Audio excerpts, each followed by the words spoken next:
The Lost Boys. As a kid, I would always play in the woods behind my house. And as a kid, I loved playing in them because I had a whole bunch of friends who lived in the woods. And you might be thinking, kids don't live in the woods. And that's exactly right, because they were actual ghosts. But as a kid, I did not know that. I would go out every single day, and there was about 10 boys who would play with me. We would build tree forts, we would play hide and seek, chase, everything. I invited them over for dinner all the time, but they told me that they couldn't leave, that they were stuck in the woods. I didn't understand, but I just let them be. I would always bring my friends out there, and none of them could see them.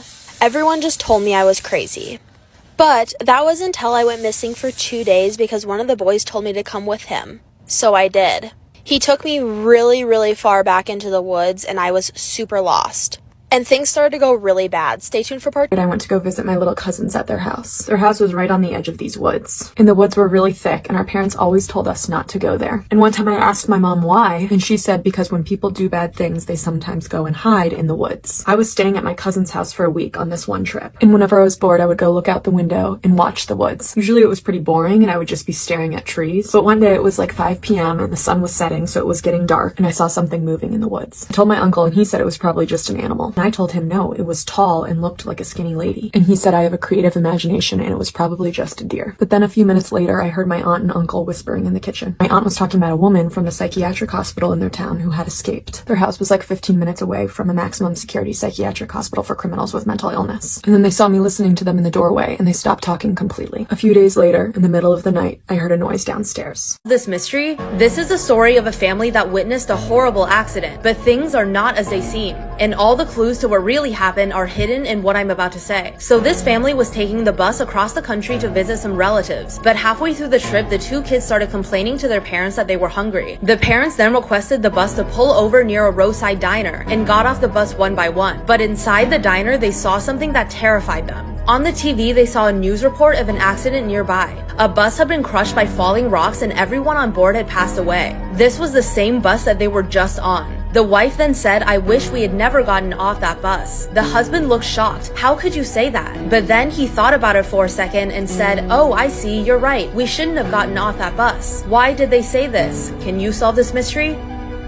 This is why you should always keep your phone charged. A girl named Marissa came home from school at around 3 p.m. She walked in the door and told her mom that some random number kept calling her all day. Her mom told her the person may have the wrong number and just to ignore it. Marissa said okay and begins to do her homework. A couple hours later, she receives a phone call from the same number. Marissa answers it this time and says, "Hello?" The man then says, "We finally found you. Don't worry, bunny." Marissa begins to panic and tells her mom what just happened. Her mom's face goes blank and says, "What did the man just call you?" Marissa says, "He called me bunny." Her mom yells and says, "Grab your stuff, we need to leave." Marissa, confused, packs her things and gets into the red car. Her mom begins driving fast and turns on the radio. The radio says, "The baby named Marissa who was kidnapped in the hospital 10 years ago has been found and police are searching for a red car." Marissa looks at the woman and says, "Who are you?" The woman looks back. This is why you should not listen to your teacher. Once something terrifying happened to Sophia when she got to school. She went to class as usual when her teacher burst into the room and said, "Sophia, I have some bad news." She was shocked and embarrassed to be called out like that in front of her whole class. Her teacher then said, "Get your things. I just got off the phone with your father. He said your mom was in a horrible accident and he's gonna pick you up now and take you to the hospital." Sophia instantly froze in horror. She tried to explain, but her teacher kept interrupting her. "Why are you just standing around? Get your things now." But Sophia wouldn't move. She knew something wasn't right. She said, "I don't have a father. He passed away long ago and I never got to meet him. I was raised by a single mother all my life." To this day, Sophia still doesn't know who that man was claiming to be her father and what he planned to do if she had gone with him. This is why you always say yes to tandoori chicken. In 2012, a high school tutor and her student stayed up so late one night studying that by the time they were done, the buses had stopped running. Without another way home, the student asked if he could stay the night at her place. Reluctantly, she agreed.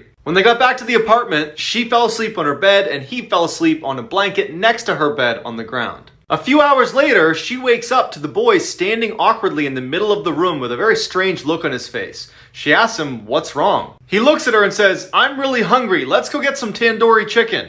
Confused, she says, "It's 2 a.m. Just get a snack in the cupboard." And he grabs her by the arm and he says, "No, we are getting tandoori chicken right now." And he yanks her from the bed. Feeling totally caught off guard by this whole situation, she goes into the hall with the boy, and as soon as the door shuts behind them, she can tell that he is terrified. He looks at her and just says, "I'm not actually hungry. When I woke up, there was someone under your bed." Telling you the scary story of the house I lived in elementary and middle school. It was a 3-bedroom house, 1 bedroom in the basement and 2 bedrooms upstairs. Because I was the oldest, I got put in the bedroom in the basement. Right when we moved in, I already had creepy feelings about the house. I hated being downstairs by myself. One day I dropped a $20 bill behind my dresser. I decided to move my dresser all by myself, and behind the dresser was this door. It wasn't a normal door, it was really short and just squared. It was also glued off, so I couldn't get into it. Me and my neighbor, who were best friends, worked at it for days to get into it. We finally got it open, and inside was another room. It was almost like an underground attic. The walls were wooden, the ceiling was wooden, there was no carpet, but it smelled awful. My parents found out and they were super mad at me for opening the room. They of course put that dresser in front of that door for a reason because they knew I would explore it. But after that, things started to get weird.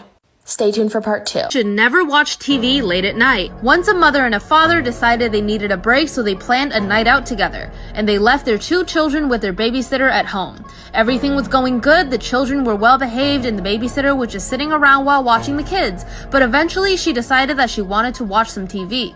It turns out she couldn't watch it downstairs because they didn't have cable downstairs, so she called the parents and asked if she could watch TV with the kids in their room upstairs. The parents agreed. They were about to hang up the phone when the babysitter had one final request. As she entered the parents' bedroom, she asked if she could cover up their large clown statue with a cloth or a blanket. She said it was making her very uncomfortable. The phone line went dead for a second. Then the mother said over the phone, "Take the children and get out of the house. We don't have a clown statue." As the babysitter turned around, she saw the corners of the clown's mouth widen into a smile.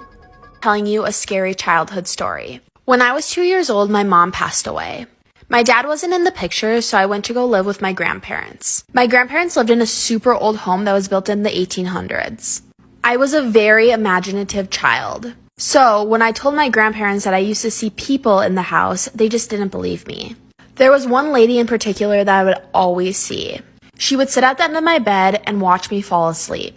I wasn't scared of her because I thought she was an actual person. Plus, I was super little, so nothing even crossed my mind. At this point, I was like 4 or 5 years old. I remember her talking to me constantly. She even sang me the song Rockabye Baby to get me to go to bed one night.